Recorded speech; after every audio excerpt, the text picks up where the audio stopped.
Assalamualaikum warahmatullahi wabarakatuh. Bismillahirrahmanirrahim. Alhamdulillahi rabbil alamin. Wassalatu wassalamu ala ashrafil anbiya'i wal mursalin. Sayyidina Muhammadin wa ala alihi wa ashabihi wa man tabi'ahu ila yaumiddin. Amma ba'du. Para pendengar yang saya muliakan, alhamdulillah. Pada malam hari ini seperti biasa kita bisa berjumpa kembali dalam kajian rutin kita, kajian fikih, kajian kitab takrib, karangan Imam Abi Suja. Mudah-mudahan kajian ini selalu mendapatkan berkah dan ridho dari Allah Subhanahu wa Ta'ala, dan mudah-mudahan Allah selalu memberikan taufik dan hidayahnya kepada kita, sehingga kita bisa mengamalkan segala sesuatu yang telah kita pelajari. Para pendengar yang saya muliakan, alhamdulillah, dalam kajian kita yang lalu telah kita bahas mengenai rukun-rukunnya wudu, juga telah kita bahas mengenai sunnah-sunnahnya wudu. Dan dalam kajian kita yang lalu ada beberapa pertanyaan dari sebagian pendengar kita yang belum sempat saya jawab karena sempitnya waktu pada saat itu. Sebelum kita mulai kajian kita pada malam hari ini mengenai masalah istinja, saya ingin menjawab pertanyaan yang kemarin belum sempat saya jawab. Pertanyaan ini adalah berasal dari seorang pendengar yang ada di Saudi Arabia. Beliau bertanya, "Ustadz, saya dulu belajar kalau wudu basuh kanan 1 kali, terus pindah kiri, terus kembali ke kanan lagi, terus kiri dan seterusnya. Apakah itu termasuk mendahulukan kanan dari kiri?" Pertanyaan yang sangat bagus sekali. Karena memang ini sering kita temui dalam kehidupan kita sehari-hari, yang dimaksud dengan taqdimul yumna alal yusra, mendahulukan bagian yang kanan dari yang kiri. Kita mendahulukan tangan kanan, kemudian membasuh tangan kiri. Juga kalau membasuh kaki, kita mendahulukan membasuh kaki kanan sebelum membasuh kaki kiri. Dan ini adalah sunnah yang telah diajarkan oleh Rasulullah SAW, bahwasanya beliau selalu memulai dalam segala hal, selalu mendahulukan anggota kanan, kemudian anggota kiri, kalau memang hal tersebut adalah hal yang baik. Kalau mau masuk masjid, mendahulukan kaki kanan, keluar mendahulukan kaki kiri. Kalau masuk rumah, mendahulukan kaki kanan, dan keluar dengan mendahulukan kaki kiri. Kalau pakai baju, pakai tangan kanan dahulu sebelum begitu, setelah itu pakai kanan kiri. Dalam hal wudu juga demikian, ya. Dalam hal wudu juga demikian, kita dianjurkan untuk mendahulukan bagian yang kanan daripada bagian yang kiri. Cuma dalam hal ini caranya adalah kita membasuh tangan kanan terlebih dahulu 3 kali, kemudian membasuh tangan kiri 3 kali. Adapun yang dipraktekkan oleh saudara penanya ini adalah cara yang tidak benar. Cara yang benar, sebagaimana disebutkan oleh kitab-kitab fikih ulama kita Syafi'iyah, seperti disebutkan oleh Imam Al-Bajuri dalam hasyiahnya, adalah membasuh tangan kanan 3 kali, kemudian membasuh tangan kiri 3 kali, dan ini adalah yang bisa kita pahami dari hadis-hadis yang disebutkan oleh para ulama, ya. Begitu juga mendahulukan kita membasuh kaki kanan 3 kali, kemudian membasuh kaki kiri 3 kali. Jadi bukan kok kaki kanan kita basuh sekali, terus pindah ke kaki kaki kanan lagi, bukan gitu. Jadi tangan kanan 3 kali, tangan kiri 3 kali, kaki kanan 3 kali, kaki kiri 3 kali. Ini adalah yang disunatkan, yang diajarkan oleh Rasulullah SAW, bahwasanya seperti yang disebutkan dalam hadis Sayyidina Aisyah radhiyallahu anha, karena Rasulullah SAW yuhibbut tayammuna fi tana'ulihi wa tarajjulihi wa tahurihi. Rasulullah SAW senang mendahulukan bagian kanan ketika beliau memakai sepatu atau memakai sandal, wa tarajjulihi, dan juga ketika beliau menyisir rambut, wa tahurihi, dan juga ketika beliau bersuci atau toharoh. Ini adalah untuk pertanyaan yang pertama.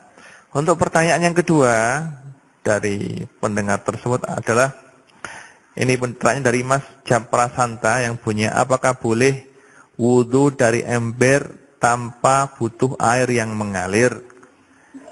Kalau kita wudu dari air kran, maka sudah mesti, jadi gampang. Jadi kita basuh muka 3 kali, terus kita basuh tangan kanan 3 kali, tangan kiri 3 kali, terus kita usap kepala 3 kali, kemudian kita mengusap telinga 3 kali, dan membasuh kaki kanan 3 kali, kemudian kaki kiri 3 kali.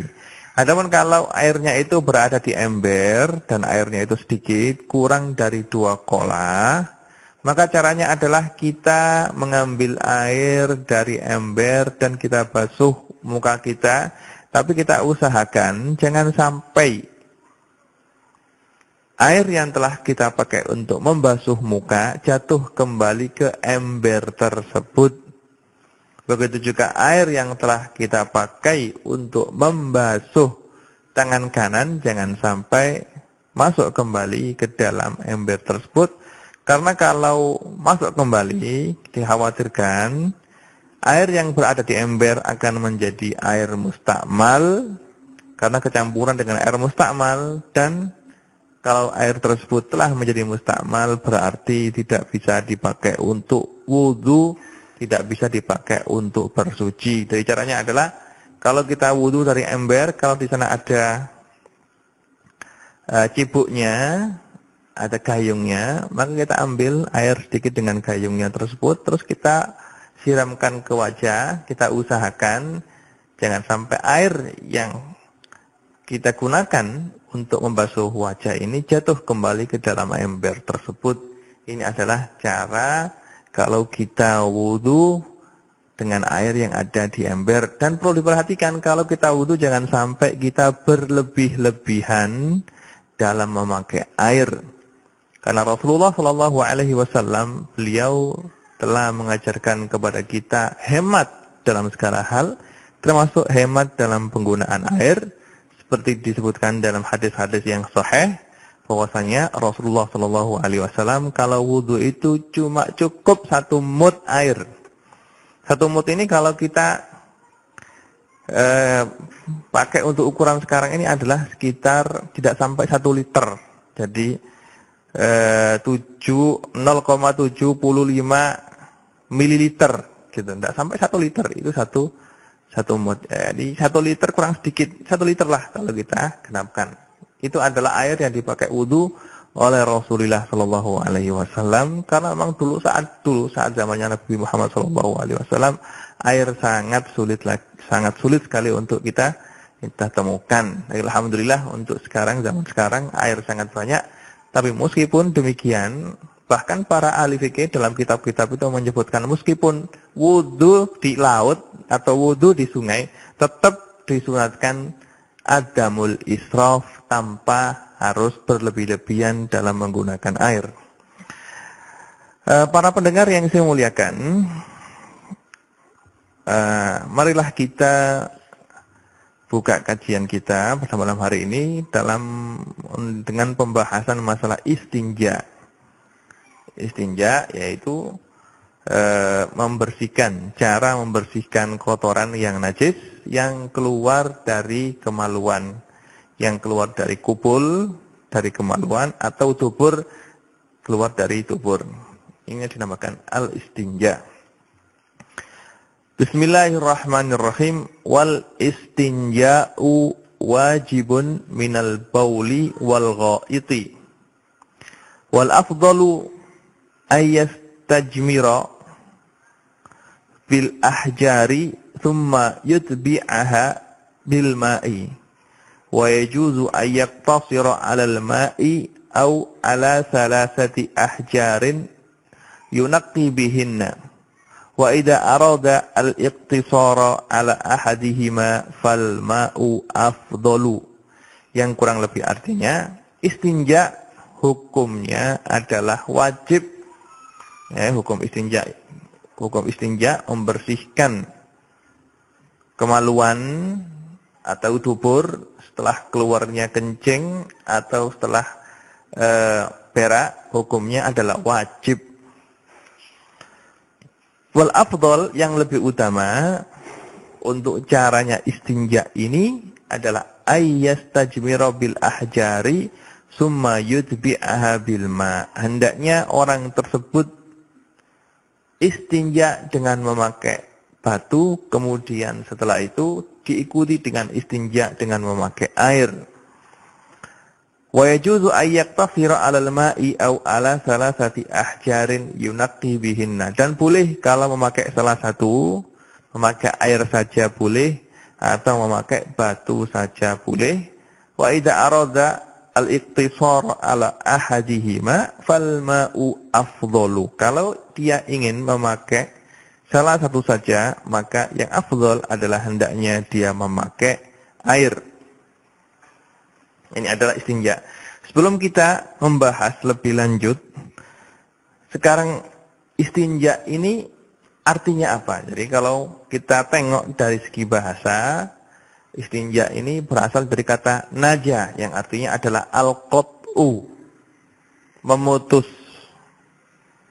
Kalau kita hubungkan munasabah daripada arti bahasa dan arti istilah, jadi istinja itu adalah seakan-akan orang yang membersihkan kotoran tersebut, memutus kotoran dari badannya. Adapun istinja menurut ulama ahli fikih adalah izalatun najasah au tahfifiha an makhrajil bauli awil ghaid, yaitu menghilangkan najis, yaitu berupa kencing atau berak atau hal-hal yang lainnya yang najis seperti madhi dari tempat keluarnya dengan memakai air atau memakai batu. Hukum istinja ini adalah wajib, jadi tidak boleh seorang itu berlepotan najis, tidak boleh. Kalau dia kencing, wajib untuk membersihkan kencing tersebut, wajib untuk sesuci. Wajib untuk bersuci dari kencing tersebut. Jangan seperti orang barat, mereka itu kalau kencing itu sudah kencing gitu saja. Kalau kita lihat biasanya, saya juga sering keluar negeri misalnya, kalau lihat orang-orang kafir itu ya, kalau kencing ya sudah, kencing di tempat kencing itu langsung menutup celananya gitu saja, tidak dibersihkan. Nah, itu tidak boleh. Jadi sebagai orang Islam, berlepotan dengan najis itu hukumnya haram. Maka istinja ini hukumnya adalah wajib. Wajib untuk dilakukan secepatnya kalau dia ingin melakukan sholat, karena sholat disyaratkan harus suci. Kalau begitu juga wajib dikerjakan secepatnya kalau keluarnya najis tersebut mengakibatkan dia berlepotan dengan najis. Maka dia harus sesegera mungkin untuk membersihkan najis yang keluar dari badannya. Jangan kok kencingnya sekarang, ceboknya nanti setengah jam lagi, tidak boleh. Ditakutkan nanti kececeran kencingnya. Jadi secepatnya harus cebok biar tempat keluarnya kencing tersebut bersih dan tidak kena penyakit. Dan Rasulullah Shallallahu Alaihi Wasallam menganjurkan kepada umatnya untuk selalu berbuat bersih. Jadi orang Islam itu dianjurkan sekali untuk berbuat bersih, tidak boleh berlepotan dengan najis. Dan akibat daripada tidak peduli dengan kebersihan kencing ini, akibatnya adalah akan diancam dengan hukuman yang sangat pedih di alam kubur nanti. Karena dalam satu hadis Rasulullah Shallallahu Alaihi Wasallam bersabda seperti yang diriwayatkan oleh Imam At-Tirmidzi, "Istanzihu minal bauli fa inna amata adzabil qabri minhu." Bersihlah kamu dan jauhilah kamu dari kencing, karena sesungguhnya kebanyakan siksa kubur itu diakibatkan oleh kelalaian dan tidak peduli dengan kebersihan dari kencing. Istanzihu minal bauli fa inna amata adzabil qabri minhu. Kalau kita ingin selamat dari siksa kubur, maka kita harus selalu bersih dalam segala hal, yang lebih utama lagi bersih masalah najis ini. Juga dalam satu hadis yang diriwayatkan oleh Imam Bukhari, juga Imam Muslim, bahwasanya suatu ketika Rasulullah Shallallahu Alaihi Wasallam berjalan bersama seorang sahabatnya, dan ketika beliau berjalan mendengar suara tangis jerit daripada dua orang yang disiksa oleh malaikat di dalam kubur. Ketika Rasulullah Shallallahu Alaihi Wasallam melihat hal tersebut dan kuburan tadi itu ada kuburan orang Islam, maka Rasulullah Shallallahu Alaihi Wasallam segera mengambil pelepah kurma yang masih hijau, kemudian diletakkan di atas kedua kuburan tadi. Setelah Rasulullah Shallallahu Alaihi Wasallam meletakkan pelepah kurma tadi, maka berhentilah tangis dan jeritan dari kedua kuburan tadi. Kemudian Rasulullah Shallallahu Alaihi Wasallam bersabda, apakah kamu tahu bahwasanya kedua orang yang ada di kuburan ini adalah sedang disiksa oleh malaikat? Sahabat tersebut mengatakan, saya tidak tahu Rasulullah. Ketahuilah bahwasanya mereka itu disiksa bukan karena suatu hal yang besar, tapi mereka disiksa, yang satu disiksa karena sembrono, tidak pernah membersihkan kencingnya, dan yang satunya lagi adalah orang tersebut selalu mengajarkan atau selalu mengerjakan, selalu menebar fitnah di antara manusia, selalu mengadu domba di antara teman-temannya. Maka akibat pekerjaan kedua orang ini, mereka disiksa dalam kuburnya. Maka masalah istinja ini haruslah selalu kita perhatikan dengan betul-betul. Sedini mungkin kita mengajari anak kita untuk bisa melakukan istinja dengan benar. Jangan sampai anak-anak kita sudah baligh, belum bisa istinja, belum bisa membersihkan kotorannya, sehingga dikhawatirkan nanti badannya masih najis. Kalau najis, ya sholatnya tidak diterima. Istinja seperti yang disebutkan oleh Imam Abu Suja di sini adalah boleh kita istinja dengan memakai air. Kalau kita kencing atau berak, maka kita bersihkan kencing dan berak tersebut dari tempat keluarnya dengan memakai air. Dibasuh sampai bersih, sampai hilang. Kalau bisa dibasuh dengan pakai sabun, sehingga terasa kulit pantat itu kalau sudah bersih itu seperti yang disebutkan oleh Imam Al-Bajuri, sudah kasar. Kalau sudah terasa kasar, bersih semuanya dari tai yang ada, maka berarti sudah suci, Begitu juga kita harus membersihkan tangan kita yang kita telah pakai untuk membersihkan tempat tersebut, kita kasih sabun atau kita gosokkan di tembok biar bersih. Ya.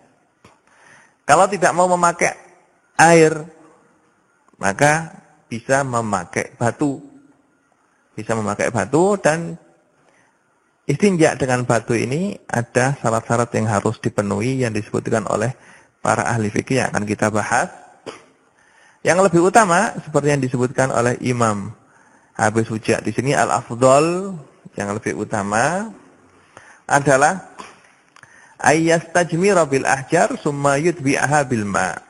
Pertama, dia membersihkan kotoran dengan batu atau sesuatu yang mempunyai hukum seperti batu, kemudian setelah itu istinja yang kedua dengan air. Jadi mengumpulkan istinja dengan batu terlebih dahulu, kemudian istinja dengan air. Ini adalah cara yang afdol. Tapi kalau ingin salah satu saja, kalau ingin pakai air saja atau pakai batu saja, maka yang afdol adalah memakai air. Istinja dengan memakai batu diperbolehkan karena memang zaman dulu, pada zaman Rasulullah SAW, air sangat sulit kita temukan. Bahkan sampai zaman sekarang pun di beberapa daerah kadang-kadang kita sulit untuk menemukan air. Nah, istinja dengan memakai batu ini boleh. Tapi apa syaratnya? Syaratnya yang pertama, yang dimaksud dengan batu ini tidak harus batu, tapi setiap sesuatu yang keras seperti batu atau kayu atau tanah yang keras itu bisa kita pakai untuk istinja. Yang kedua, yang kita pakai istinja haruslah sesuatu yang suci.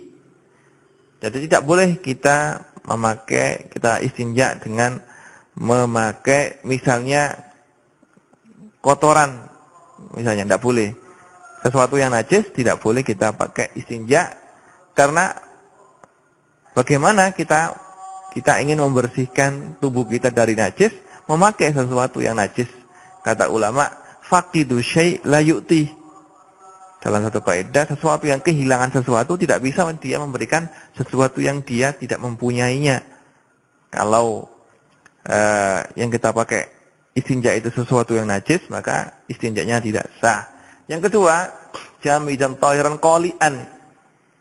Sesuatu yang kita pakai istinja adalah yang bisa membersihkan tempat keluarnya kencing dan tai tadi. Itu qali'an. Bisa membersihkan. Kalau sesuatu yang kita pakai istinja itu sesuatu yang licin, ya, misalnya kaca atau sesuatu yang tidak bisa membersihkan seperti debu misalnya, maka istinjanya tidak sah. Istinjanya tidak sah. Juga syarat yang keempat adalah ayakuna ghairu muhtaram. Nah, dikecualikan kalau barang yang kita pakai untuk istinja itu misalnya barang yang muhtaram, yang dimuliakan oleh agama. Misalnya apa? Misalnya makanan. Tidak boleh kita istinja dengan memakai makanan yang masih bisa dimakan. Pakai roti misalnya tidak boleh. Ini adalah roti, karena roti masih bisa kita makan. Juga kita istinja pakai kertas yang ada tulisannya Quran atau hadis atau tulisan Arabnya, tidak boleh kita pakai untuk istinja. Atau kita pakai istinja dengan memakai tulang juga tidak boleh, karena tulang adalah makanan untuk para jin, dan jin itu adalah termasuk saudara kita kalau mereka memeluk agama Islam. Jadi intinya, sesuatu yang bisa kita pakai untuk istinja selain air yang masuk dalam kategori hajar atau batu itu harus mempunyai 4 syarat yang saya sebutkan tadi. Yang pertama, ayakuna jamidan. Sesuatu tersebut adalah yang keras seperti kayu, batu, tanah yang mengeras. Tohiron, harus yang suci. Qali'an, harus bisa membersihkan. Terus ghairu muhtaram, tidak dimuliakan. Maka kita boleh istinja dengan memakai tisu. Seperti ketika kita istinja dalam pesawat misalnya boleh, dan sah tisu kita pakai sebagai istinja karena tisu adalah yang keras, terus tohir, suci, kolek, dan ghairu muhtaram. Di samping keempat syarat tadi yang harus dipenuhi oleh sesuatu yang kita pakai untuk istinja, disyaratkan lagi adalah hendaknya kotoran yang keluar itu masih basah. Ini syarat yang kelima. Jadi kotoran yang keluar masih basah. Kalau seandainya kotoran yang keluar itu sudah kering, maka tidak boleh kita istinja dengan memakai batu atau dengan memakai tisu, harus dengan memakai air. Kalau memang kotoran yang keluar sudah kering atau sudah mengeras. Yang syarat berikutnya adalah hendaknya kotoran yang keluar itu tidak berpindah dari tempat keluarnya. Kalau misalnya orang tersebut, maaf ya, misalnya perutnya sakit terus berak, mencret misalnya, terus berlepotan, ya maka tidak boleh kita istinja pakai batu atau pakai tisu, harus pakai air. Karena kotorannya sudah berpindah ke tempat lain. Maka harus memakai air, tidak boleh dengan memakai tisu atau memakai batu. Terus juga disyaratkan hendaknya kotoran yang ada itu tidak terkena air, atau tidak terkena barang yang cair, atau tidak terkena najis. Kalau misalnya dia berak misalnya, setelah berak terus kencing, dan kencing itu ketika kencing dia tidak hati-hati nyiprat ke tuburnya, terus mengenai kotoran yang ada di sekitar situ, maka tidak boleh kita istinja dengan memakai batu atau dengan memakai tisu, harus wajib memakai air, ya. Terus disyaratkan lagi istinja tersebut tidak boleh kurang dari 3 usapan. Tidak boleh kurang misalnya. Jadi kalau kita mengambil tisu yang pertama kita usapkan ke tempat najis itu merata, sampai merata. Kita ambil tisu yang kedua kalinya, kita usapkan di tempat najis yang merata. Kita ambil tisu yang ketiga kalinya, kita usapkan di tempat yang najis yang merata, terus sudah selesai. Tidak boleh, meskipun tempat yang najis itu sudah bersih dengan 2 kali usapan saja, tidak boleh, harus paling tidak 3 kali. Paling tidak 3 kali. Begitu juga batunya disyaratkan harus 3 batu. Kalau tidak 3 batu, ya 1 batu yang mempunyai 3 sudut. Setiap sudut kita pakai untuk mengusap sekali usapan.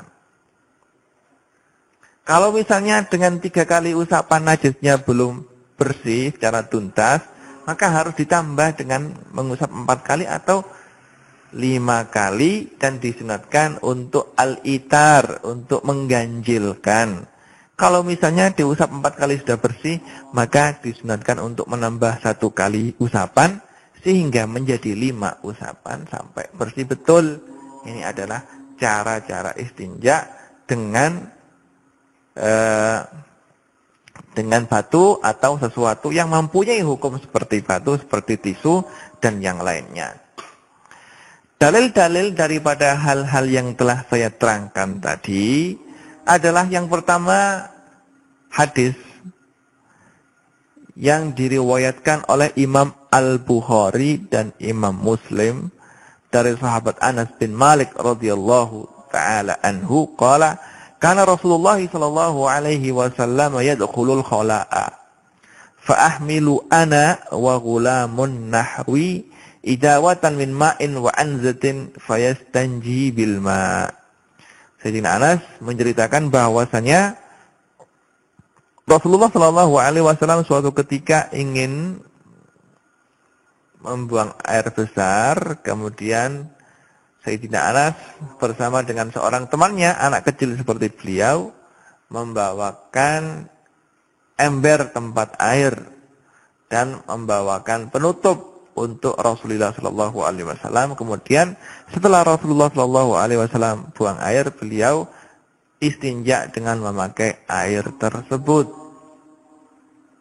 Kemudian dalam hadis yang lain yang diriwayatkan oleh Imam Bukhari dari sahabat Abdullah bin Mas'ud radhiyallahu anhu, qala atan nabiyyu sallallahu alaihi wasallam al-ghaita fa amarani an atiyahu bi thalathati ahjar.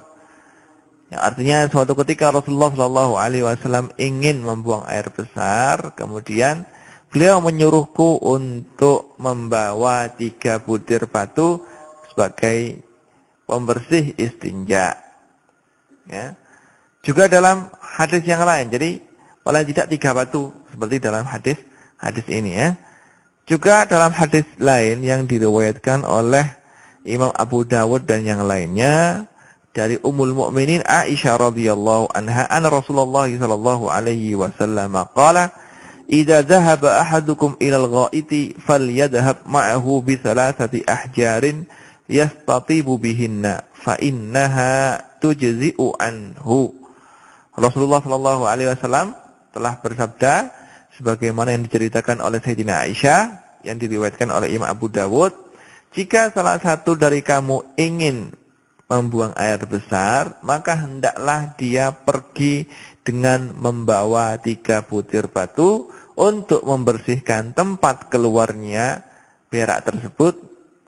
Dan itu kalau sudah membawa 3 batu maka dianggap sudah cukup. Ya. Juga dalam hadis yang lain yang diriwayatkan oleh Imam Abu Dawud dan Imam At-Tirmidzi dan Ibnu Majah dari sahabat Abu Hurairah radhiyallahu anhu, Nabi sallallahu alaihi wasallam qala nazalat hadhil ayah fi ahli Quba fihi rijalun yuhibbuna ayyatatahharu wallahu yuhibbul mutahharin. Ayat ini turun untuk menunjukkan kemuliaan dan fadilah yang dimiliki oleh ahli Quba, orang yang berada di wilayah Quba.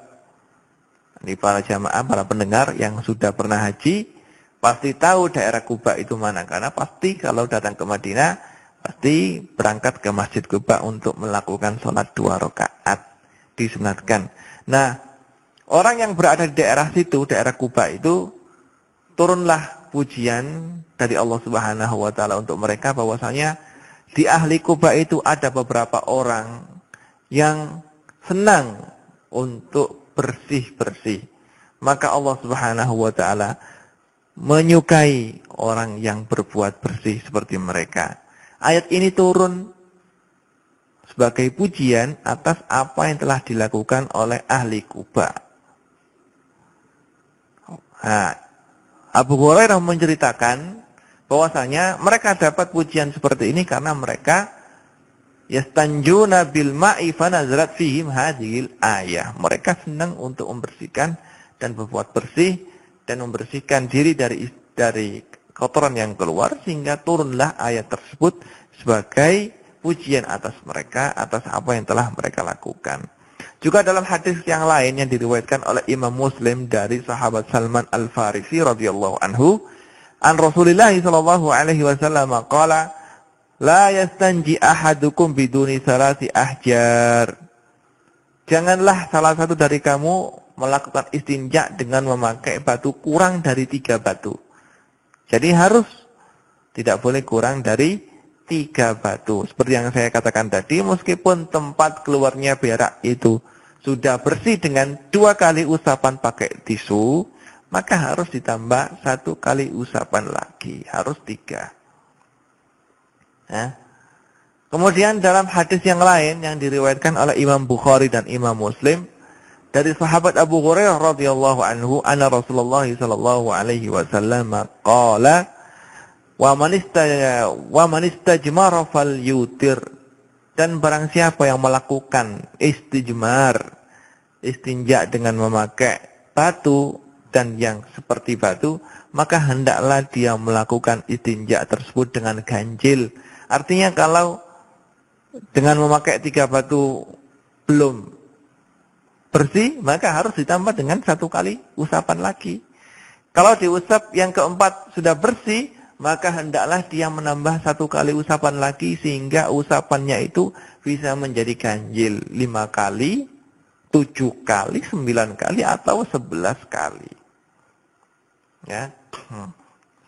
Dan seperti yang saya utarakan tadi, batu atau hal-hal yang bisa dipakai untuk istinja adalah hendaknya batu tersebut adalah batu yang suci. Kalau batu tersebut batu yang najis, maka tidak boleh kita pakai untuk istinja. Bagaimana kita membersihkan najis dari tubuh kita dengan sesuatu yang najis pula, maka tidak sah. Dalilnya adalah sebuah hadis yang diriwayatkan oleh Imam Bukhari dari sahabat Abdullah bin Mas'ud radhiyallahu taala anhu, qala atan nabiyyu sallallahu alaihi wasallam al-ghaita fa'amarani an atiyahu bi 3 ahjarin fawajadtu hajaraini wal tamastu salisa falam ajidhu fa'akhadtu rawsatan fa'ataituhu biha fa'akhadha al-hajaraini wa alqa rawsata faqala hadha riksun. Yang artinya Rasulullah sallallahu alaihi wasallam suatu ketika ingin membuang air besar. Kemudian beliau menyuruhku untuk membawa atau mengambilkan 3 butir batu. Kemudian setelah saya cari batu, saya menemukan 2 butir batu saja. Saya tidak menemukan batu yang ketiga. Akhirnya saya mengambil sebuah mirip dengan batu, tapi dia adalah tainya unta, kata sahabat Abdullah bin Mas'ud. Ketika 3 barang tersebut saya serahkan kepada Rasulullah, maka Rasulullah mengambil 2 batu dan melempar tai unta tersebut. Beliau mengatakan, hada riksun, tai unta ini adalah najis, tidak boleh kita pakai untuk toharo atau untuk istinja.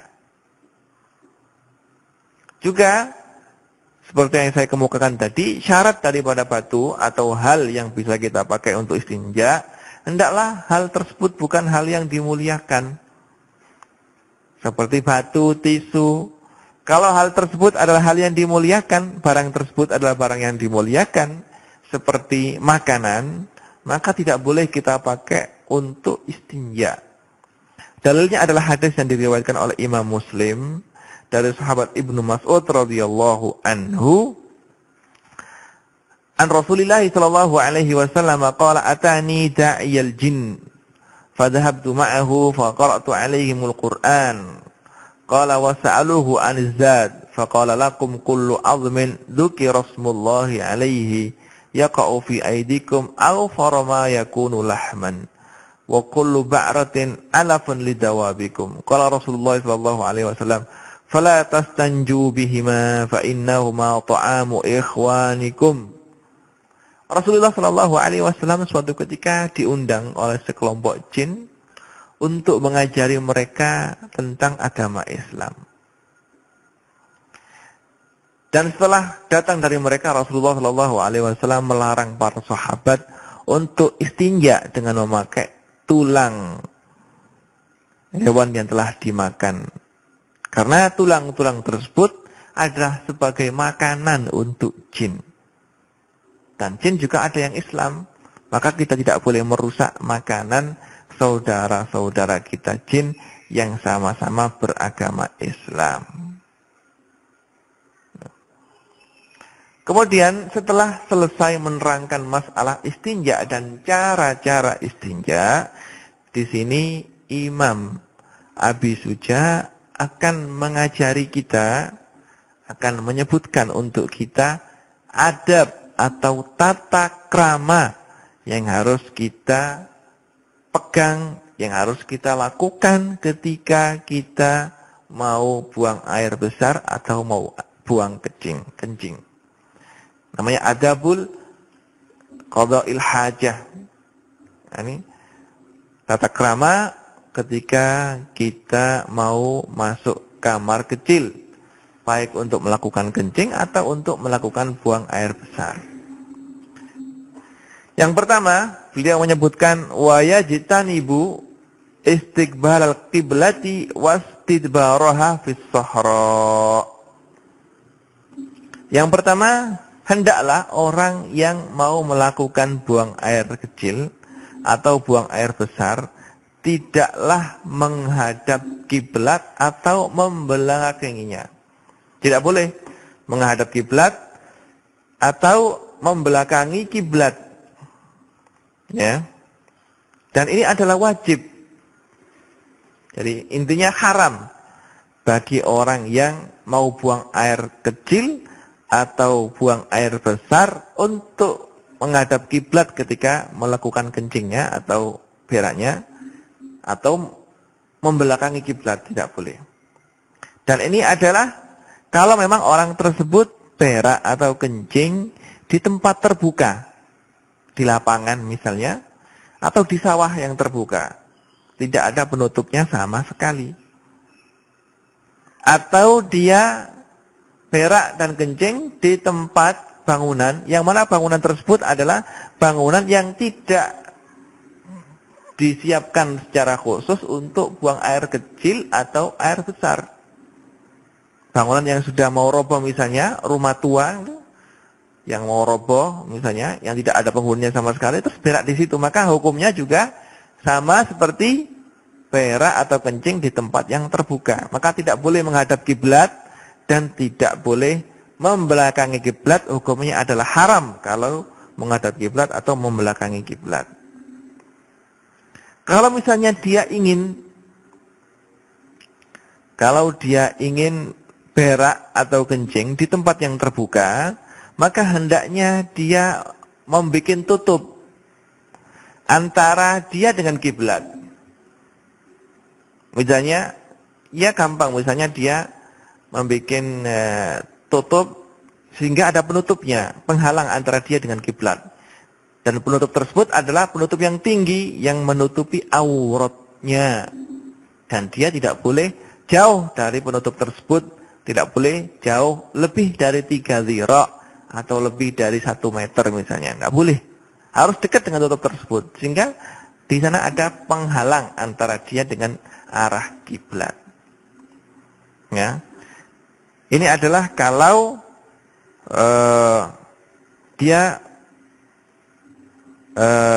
kencing dan berak di tempat yang terbuka atau di tempat yang tidak dipersiapkan untuk melakukan hal tersebut. Dalilnya adalah hadis yang diriwayatkan oleh Imam Bukhari dan Imam Muslim dari Abi Ayyub Al-Ansari radhiyallahu anhu, ali Nabi sallallahu alaihi wasallam qala idza ataitum al-ghaita fala tastaqbilul qiblata wala tastadbiruha bi baulin aw ghaitin walakin syarriqu aw gharribu.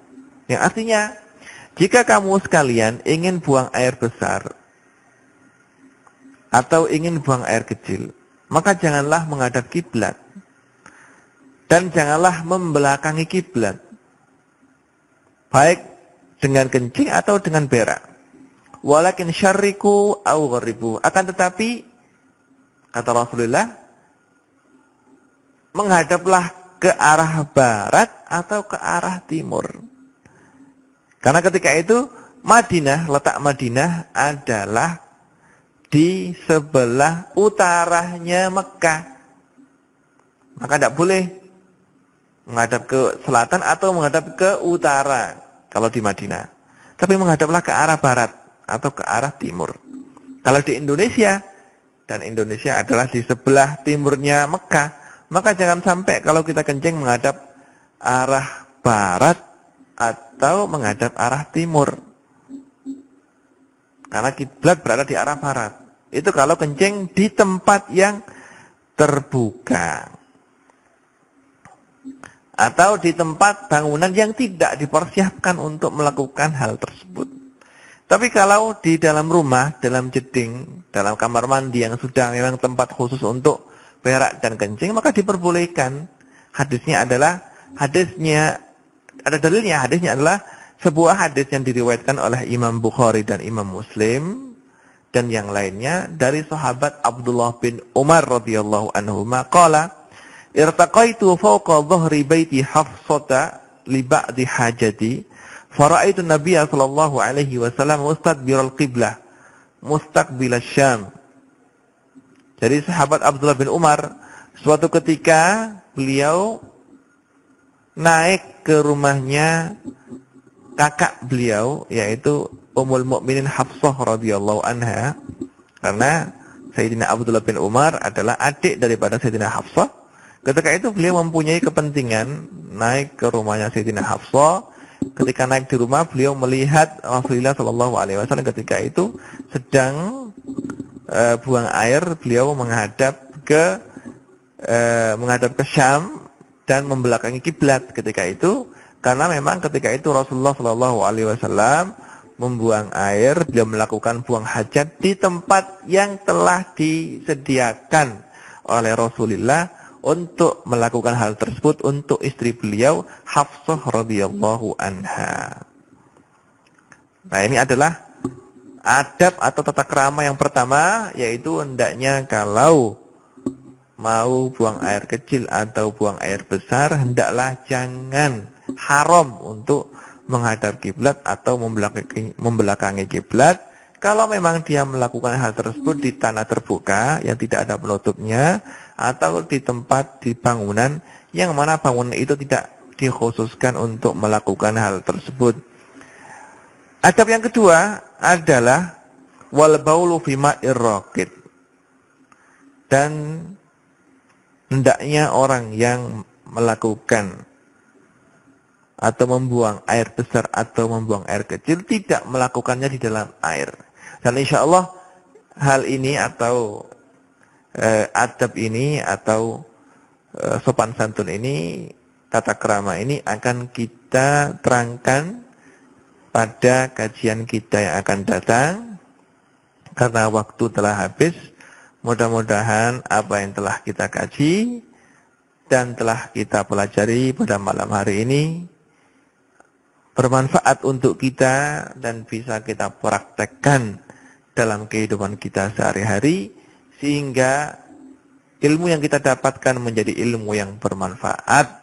Kalau kita telah mengamalkan ilmu yang kita pelajari, maka insya Allah Allah Subhanahu wa Ta'ala akan memberikan kepada kita ilmu yang belum kita pelajari. Nas'alullah Subhanahu wa Ta'ala ayaj'ala ilmana hujjatan lana la hujjatan alaina wa yaj'ala darsana darsan mubarakan. Wa sallallahu ala sayyidina Muhammadin wa ala alihi wa sahbihi wa salam. Subhana rabbika rabbil izzati amma yasifun wa salamun alal mursalin walhamdulillahi rabbil alamin. Wassalamualaikum warahmatullahi wabarakatuh.